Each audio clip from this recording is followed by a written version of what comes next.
Hi, this is Randy Wykoff, the Dean of the College of Public Health at East Tennessee State University, and I'm pleased to provide the Public Health Weekly Update with data accurate through December 15th, 2022.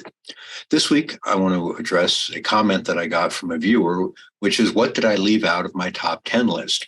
Those of you who saw last week's video will remember that I talked about 10 things that I thought were the greatest threats to health and well-being in the world today and how they were interrelated. And this viewer very appropriately pointed out that I left out education, which is a pretty inappropriate thing for someone in my position as a dean of a college of public health. So let's ask the question, why is education so important to health and well-being? Well, I'm just going to show you a couple of statistics. In the United States, if you look at how long someone is going to live by the time they're age 25, and people with less than high school are light blue, high school is orange, some colleges dark blue, and college or more is this magenta or purplish color. And what you'll see for men is there's a 6.8-year difference between a high school dropout and a college graduate. And for women, it's 5 years. Just think about that for a second. We're not talking about weeks or even months of difference, years of life expectancy difference based on education. And perhaps one of the most shocking statistics is if you look at infant mortality, the chance of a baby dying in the first year of life is twice as high for women who have not completed high school as it is for college. Now, that's not because you learn something special when you graduate high school or when you graduate college. It's a whole variety of factors. You know, in many ways, your education gives you the resources that you need to be healthy.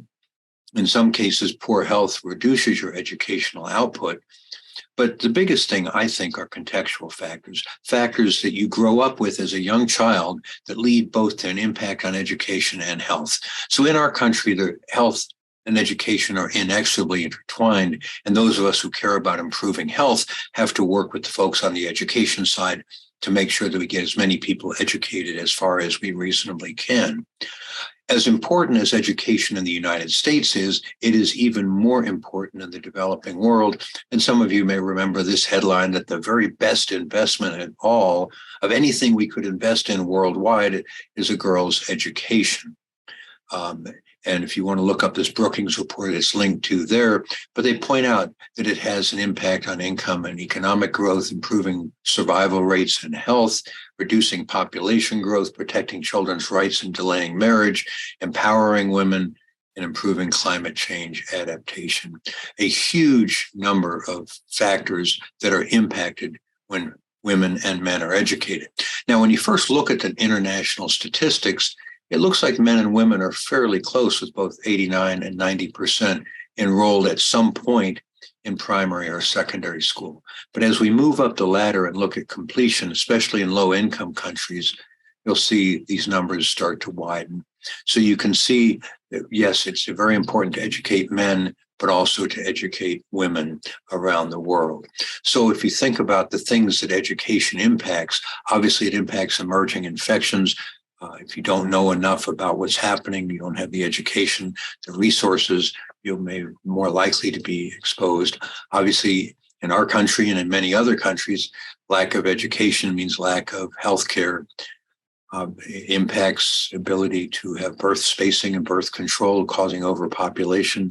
There's a very strong relationship between misinformation and education, although there are many educated people, especially in our country, that seem to adopt facts that might be considered misinformation.